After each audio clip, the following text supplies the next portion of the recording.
Lotus reality and agro farming వారు premium farm land projects మన పొలం ఫేజ్ 1, 2 మరియు 3 కంప్లీట్ చేసుకొని మన పొలం phase 4 Wasar village at Narayana Khed లో ఆగస్టు 15 ఇండిపెండెన్స్ డే రోజు గ్రాండ్ లాంచ్ చేయడం జరుగుతోంది.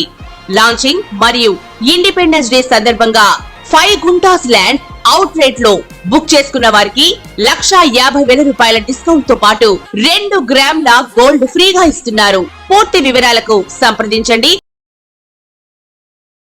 నమస్తే. శ్రీ గురుభ్యో నమః. శ్రీ మాత్రే నమః.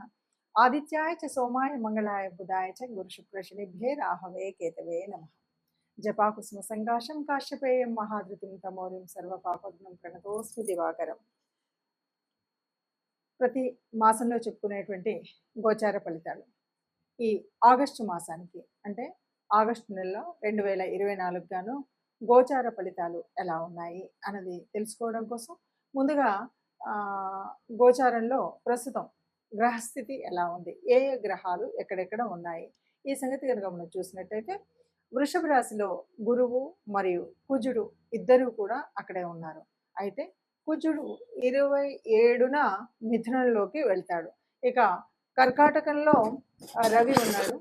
ఈ కర్కాటకంలో ఉన్నటువంటి రవి తన స్వస్థానానికి 17వ తారీఖున వెళ్తాడు, సింహరాశిలోకి వెళ్తాడు. తర్వాత మరి సింహరాశిలో బుధుడు ఉన్నాడు, శుక్రుడు ఉన్నాడు. ఉన్నటువంటి బుధుడు 6వ తారీఖు నుండి వక్రించి వెనక్కి వెళ్ళడం అనేటువంటిది కనిపిస్తుంది. ఇక శుక్రుడు తాను 25వ తారీఖు నుండి కన్యారాశిలోకి ప్రవేశించడం అనేటువంటిది జరుగుతుంది. ఇక కన్యారాశిలో మరి కేతువు ఎప్పటి నుండో ఉంటున్నాడు, 18 మాసాలు అలాగే ఉంటాడు. తర్వాత మరి కుంభరాశిలో వక్రించినటువంటి శని, తర్వాత మీన రాశిలో రాహు. ఇది మనకు గ్రహాలు ఉన్నటువంటి పరిస్థితి. మరి ఇలా గ్రహాలు ఉన్నప్పుడు మరి ఏ ఏ రాశి వారికి ఎలాంటి ఫలితాలు ఉంటాయి? ఎందుకంటే ఒకవైపు ఇప్పటికీ మరి ఈ మాసం నుండి మొదలు పెడితే కనుక 6వ తారీఖు నుండి బుధుడు వక్రించి ఉన్నటువంటి వాడు, అలాగే మరి శని ఇప్పటికే వక్రించి ఉన్నటువంటి పరిస్థితి. కొంతమందికి ఏళ్ళనాటి శని నడుస్తుంటే కొన్ని రాసుల వారికి, మరికొంతమందికి అర్ధాష్టమ శని నడుస్తూ ఉంటే, ఇలాంటి పరిస్థితుల్లో గురు కుజుల కలయిక ఒకవైపు, అలాగే మరి ఇప్పుడు మనకు చూస్తున్నటువంటి పరిస్థితుల్లో ఎక్కడైతే వక్రించినటువంటి బుధుడు ఒకవైపు, శని ఒకవైపు, ఇవన్నీ స్థితులు ఉన్నప్పుడు మరి ఈ మాసంలో ఎలా ఉంటుంది? మరి ఈ మాసం ప్రత్యేకత తీసుకున్నట్టయితే ఇంకా ఇదంతా కూడా శ్రావణ మాసంలోకి వస్తుంది. ఆగస్టు అనగానే మనకు మొదటి వారం దాటిందంటే శ్రావణ మాసం. శ్రావణ మాసంలో అంటే ఏదైనా సరే, ఏ గ్రహరీతులు ఎలా ఉన్నా సరే ఆ మాసానికి సంబంధించినటువంటి అధిదేవతల్ని మనం తలిచినప్పుడు, కొలిచినప్పుడు ఏవైనా అవకతవకలు ఉన్నా, ఏదైనా చిన్న చిన్న తేడాలు ఉన్నా మనం సరి చేసుకోవడానికి ఎప్పటికప్పుడు దేవుడు మన దేవతా రూపాలు మనకు ఆయా పండగల రూపంలో దర్శనమిస్తూనే ఉంటాయి. మరి అలాంటి పరిస్థితులలో ముఖ్యంగా మరి ఆగస్టు మాసంలో 2024 గాను ఒక్కొక్క రాశి వారికి అంటే 12 రాశుల వారికి ఎలాంటి ఫలితాన్ని మనం పొందుతామన్నది నెమ్మదిగా చూద్దాం. తదుపరి కుంభరాశి. కుంభరాశి రాశిలో శని వక్రించి ఉన్నాడు కాబట్టి కాస్త స్ట్రెస్ అనేది గట్టిగానే ఉంటుంది. ఇది మరి అంటే ఒక నిమిషం. కుంభరాశి రాశిలో శని వక్రించి ఉన్నాడు కాబట్టి కుంభరాశి అనగానే ఇప్పటికీ ఏళ్ళనాటి శనిలో ఉన్నారు. ఇంతకుముందు బాగా స్ట్రెయిన్ ఉంది. ఇప్పటి వరకు శని మామూలుగా ఉన్నప్పుడు బాగా స్ట్రెస్ అనేది చాలా ఎక్కువ ఉంది. కానీ ఇప్పుడు శని వక్రించి ఉన్నాడు కాబట్టి స్ట్రెస్ అనేది తగ్గుతుంది. ఇది కొద్దిగా బాగా తగ్గేటువంటి అవకాశం ఉంది కాబట్టి కాస్త ఊరట కలిగేటువంటి సమయం. అట్లాగే ఎవరైనా కొంతమంది ఈ అందరికీ కౌన్సిలింగ్స్ చేస్తారు, సైకాలజిస్ట్ అంటారు కదా. కొంతమంది ఏదో వాళ్ళు ఏమంటారు లైఫ్ ఏదో అంటారు, వాళ్ళందరూ కూడా ఎవరికైనా ఏదైనా ఇబ్బందులు కలిగినప్పుడు వాళ్ళకి లైఫ్ కోచ్ ఇట్లా పేర్లు వింటూ ఉంటాం. వాళ్ళకి ఏవైనా సరి అయిన దశా నిర్దేశనం చేయగలిగి వాళ్ళని బాగా బ్రెయిన్ వాష్ చేయగలిగినటువంటి వాళ్ళు ఉంటారు కదా, వాళ్ళకి చాలా బాగా ఉంటుంది ఆదాయం విషయంలో. అలాగే ఎవరైనా మధ్యవర్తిత్వం ఉంటారు కదా, మధ్యవర్తిత్వంతో అంటే ఇప్పుడు మ్యారేజ్ బ్యూరోస్ ఉన్నాయి, వాళ్ళకి మంచి లాభాలు వచ్చే అవకాశం ఉంది. ఎవరైనా భూములు అమ్మడం, కొనుగోళ్లు చేసే ఆఫీసుదారులు ఉంటారు కదా! వాళ్ళకి మంచి లాభాలు వస్తాయి. దీనివల్ల మంచి ఆదాయం వస్తుంది అని చెప్పొచ్చు. ఎవరైతే కష్టపడతారో వాళ్ళకి మంచి ఫలితం ఉంటుంది అని చెప్పొచ్చు. ఇక పంచమాధిపతి 7లో వక్రించాడు కదా! దీనివల్ల కొద్దిగా ముఖ్యంగా తల్లితో మిస్‌అండర్‌స్టాండింగ్స్ వచ్చేటువంటి పరిస్థితి అయితే కనిపిస్తుంది. ఉద్యోగ అవకాశాలు కొద్దిగా ఉంటాయి. కానీ అంటే ఉద్యోగ అవకాశాలు ఉన్నప్పటికీ వీటిలో ఏంటంటే గవర్నమెంట్ అండర్‌టేకింగ్ ఉంటాయి కదా! ఇలాంటివి వీటిలలో మంచి బావుంటుంది. అట్లాగే ఆరోగ్య సంబంధిత ఉద్యోగాల్లో కూడా వీళ్ళు సక్సెస్ అవుతారు. అంటే ఏదైనా మెడికల్ ఫీల్డ్‌కి సంబంధించినటువంటి ఉద్యోగాలు, డాక్టర్స్ ఉన్నారు, నర్సులు ఉన్నారు, ఇంకా హెల్త్ ఇన్స్‌పెక్టర్స్ వీళ్ళు ఉంటారు కదా! వీళ్ళకి మంచి సక్సెస్ అయితే ఉంటుంది. అంటే చెప్పాలి అంటే ఆహ్, అన్నిట్లలో లాభదాయకంగా అక్కడ ఉన్న చోట పేరు ప్రతిష్టలతో చాలా బావుంటారని చెప్పొచ్చు. ఇంతే కాదు టీచింగ్ ఫీల్డ్‌లో ఉన్న వాళ్ళకి కూడా చాలా బావుంటుందని చెప్పొచ్చు. ఆహ్, ఎవరికైనా పూర్వీకుల ఆస్తికులకు సంబంధించినటువంటి డిస్ప్యూట్స్ గనక ఉంటే అవి ఆహ్, కొద్దిగా తగ్గినట్టు ఉంటాయి. అలాగే బిజినెస్‌లు చేసేటువంటి వాళ్ళకి ఆహ్, వారి దగ్గరి వారితో కొద్దిగా శత్రుత్వం కూడా ఏర్పడేటువంటి పరిస్థితి అయితే ఉంది. ఇదే సంగతి మనం ఆహ్, ఈ మొదటి పక్షంలో చూసినట్టయితే, ఇక రెండవ పక్షంలో కూడా దాదాపుగా కష్టపడ్డ వాళ్ళకి ఫలితం ఉంటుంది. ఎవరైతే బాగా కష్టపడతారో వాళ్ళకి ఫలితం ఉంటుంది. అట్లాగే తల్లితో కొద్దిగా మిస్‌అండర్‌స్టాండింగ్స్ ఉంటాయి. కొద్దిగా ఏంటి ఎందుకో కొంత మనస్పర్ధలు రావడం అనేటువంటిదైతే జరుగుతుంది. ఏదేమైనా సరే ఎవరు కష్టపడితే ఆ కష్టానికి సరిపోయినటువంటి ఫలితం ఉంటుంది. ఏ ఉద్యోగం ముఖ్యంగా గవర్నమెంట్‌కి సంబంధించినటువంటి ఉద్యోగాల్లో చక్కటి సక్సెస్‌నైతే తెచ్చుకుంటారు. టీచింగ్ ఫీల్డ్‌లో ఉన్నవారికి కూడా చాలా బాగుంటుంది.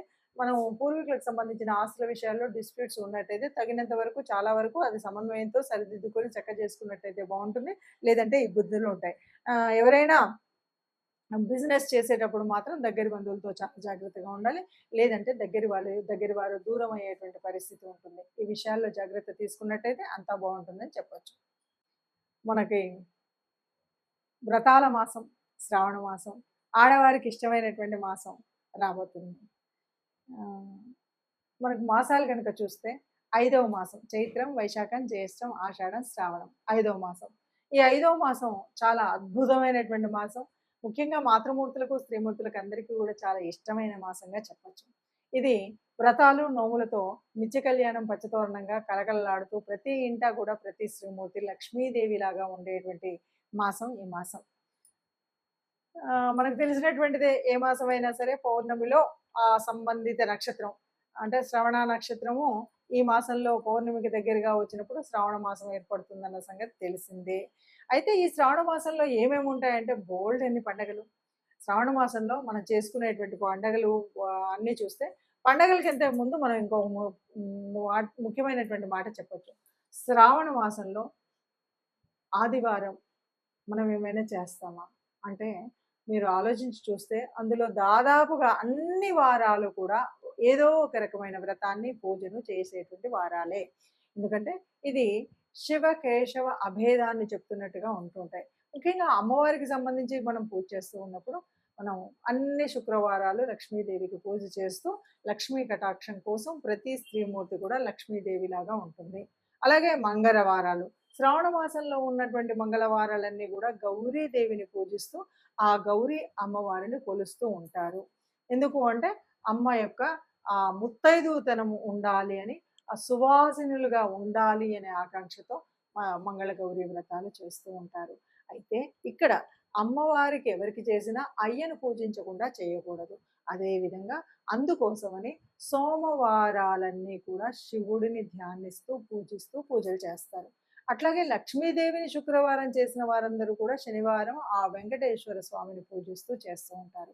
ఇంటి మధ్యలో అంటే 4 శనివారాలు, 4 శుక్రవారాలు, 4 సోమవారాలు, 4 మంగళవారాలు పూజ చేస్తాం. ఈ పూజలే కాకుండా ప్రత్యేకించి మనకి ఏకాదశులు 2 అంటే శ్రావణ మాసంలో వచ్చేటువంటి 2 ఏకాదశుల్లో పూజ చేస్తాం. ఇంతేనా అంటే పౌర్ణమి, ముఖ్యంగా పౌర్ణమి శ్రావణ పౌర్ణమి అనగానే మనకి వచ్చేటువంటి ముఖ్యమైనటువంటి పండగ రక్షాబంధనము లేదా జంధ్యాల పౌర్ణమి. ఇవి పవిత్రమైనటువంటివి. ఇంతేనా అంటే శ్రావణ బహుళాష్టమి చాలా ముఖ్యమైనటువంటిది. ఆ జగద్గురు శ్రీకృష్ణుడు జన్మించినటువంటి కాలం ఇది. కాబట్టి మొత్తంగా పండగలతో, పచ్చదనంతో ప్రకృతి ఉంటే, పండగలతో ప్రతి హిందూ గృహం ఉంటూ, ఆధ్యాత్మిక చింతన కలిగి, ఆనందంగా ఉంటూ, దేవతార్చన చేసేటువంటి మాసం శ్రావణ మాసం అని చెప్పొచ్చండి. శ్రావణ మాసానికి ఉన్నటువంటి విశిష్టతలో ముఖ్యంగా ఏ స్త్రీ అయినా నవ్వుతూ ఆనందంగా సుఖంగా లక్ష్మీదేవిలాగా ఇంట్లో నడయాడుతున్నప్పుడు అంతకంటే అద్భుతంగా ఆ పాజిటివ్ వైబ్స్ ఇంకెక్కడా ఉండవండి. ఇదండి ఈ వీడియో. నమస్తే. పూర్తి శ్రావణ మాసం అవుట్లుక్ చెప్పాలి కదా. ఆ. శ్రావణ మాస నమస్తే. శ్రీ గురుభ్యో నమః. శ్రీమాత్రే నమః. శ్రావణ మాసంలో ముఖ్యంగా మనకి పండగల్లో చెప్పేటువంటిది శ్రావణ మాసం అనగానే వరలక్ష్మి వ్రతం మనకు చాలా ముఖ్యమైనటువంటి పండగ చెప్తుంటారు. వరలక్ష్మి పండగ ఇప్పుడు చేస్తున్నామా, ఎప్పుడు చేస్తున్నాం అంటే ఎప్పటి నుండి చేసినా, ఇప్పుడు కొత్త వాళ్ళు చేస్తూ ఉన్నా వరలక్ష్మి అనగానే మనకు ఒక ఆశ్చర్యం కలుగుతుంది. మనకున్నటువంటి అష్టలక్ష్ములు ఉన్నాయి కానీ వరలక్ష్మి అనేటువంటి పేరు ఎక్కడా లేదు కదా అంటే, ఇక్కడ ఏంటంటే మనకున్న అష్టలక్ష్ముల అసలు స్వరూపం వరలక్ష్మి. అంటే వరాలను ఇచ్చేటువంటి అమ్మ. అంటే పేరులోనే పెన్నిది ఉందంటారు కదా. అలాగా అమ్మ మనకు వరాలను ఇస్తూ ఉంది. ఎలాంటి వరాలను ఇస్తాయి? నువ్వు సవ్యమైనటువంటి పద్ధతిలో, సవ్యమైన నడతతో ఉంటే నీకు వరాలు వస్తాయి అని మనకు చెప్పడం కోసం ఇక్కడ ఒక కథ కూడా ఉంటుంది. ఎలా ఉంటుంది అంటే, మనకి వరలక్ష్మి వ్రతం అప్పుడు మనకి ఆ పేరేంటి నాన్న మర్చిపోయినా.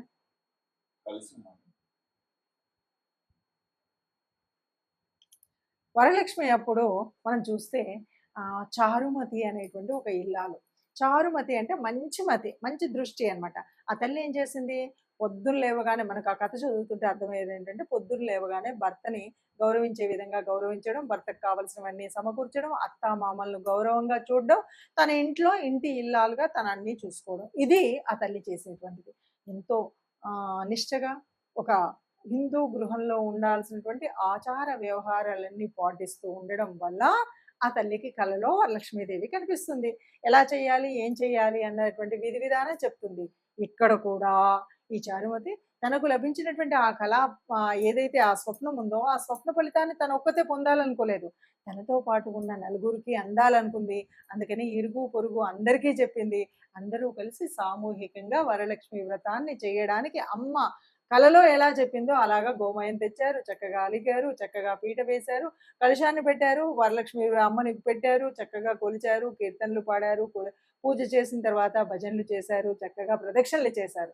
ఈ ప్రదక్షిణలు చేస్తున్నప్పుడు ఒక్కొక్క ప్రదక్షిణకు ఒక్కొక్క రకంగా చక్కగా ఆభరణాలు అన్నీ వచ్చి చక్కగా అంగరంగ వైభవంగా ఉండేలాగా రథాలు అన్నీ వచ్చాయి అని కథలో సారాంశం. ఇక్కడ అర్థం ఏంటి అంటే, ఏ స్త్రీమూర్తి అయినా కూడా చక్కగా తన యొక్క బాధ్యతను సరిగ్గా నిర్వహిస్తే, బాధ్యత అంటే నేను ఒక జాబ్ హోల్డర్నండి, నాకెక్కడ సమయం అనేటువంటిది కాకుండా, ముందుగా నువ్వు ఒక ఇంటి ఇల్లాలు, నువ్వు ఒక భర్తకు భార్యవు, ఇంట్లో ఉన్న పెద్దలైనటువంటి అత్త మామళ్లకు నువ్వు కోడలివి. ఈ విషయాన్ని మర్చిపోకుండా నీ బాధ్యతను చేసినాక నీకు కావాల్సిన అనేక బాధ్యతలు పూర్తి చేసుకో. నువ్వు అసలైనటువంటి ఆ ధర్మాన్ని మర్చిపోకుండా ఉంటే అమ్మ ఎప్పుడు కూడా కరుణిస్తుంది అని చెప్పేటువంటి కథా సారాంశమే వరలక్ష్మి వ్రతం. అందుకని అందరం కూడా ఇప్పుడు చాలామంది వరలక్ష్మి వ్రతం చేసుకున్నామంటే నేను కొత్త చీర కొనుక్కున్నానా, కొత్త రూపు కొనుక్కున్నానా అనేటువంటి ఒక సిద్ధాంతమే కాకుండా, దానికి ముందు తల్లి ఏం చేసిందో అనేటువంటి ఈ కథా సారాంశాన్ని చదివి మనం ఒక ఇంట్లో ఎలా ఉండాలి, ఎలా ఉంటే అమ్మ యొక్క కటాక్షం మనకు అందుతుంది అని చూసి శుచిగా శుభ్రంగా అందరితో కలిసి వరలక్ష్మి వ్రతం చేసుకుందాం. హైందవ సంప్రదాయాన్ని కాపాడుదాం. ఇందులో ఉన్నటువంటి అంతర్లీనంగా దాగి ఉన్నటువంటి సూక్తులను కూడా మనం పాటిద్దాం. నమస్తే. నెక్స్ట్ వరలక్ష్మి వ్రతం అయిపోయింది. తర్వాత వరలక్ష్మి వ్రతం తర్వాత శ్రావణ మాసంలో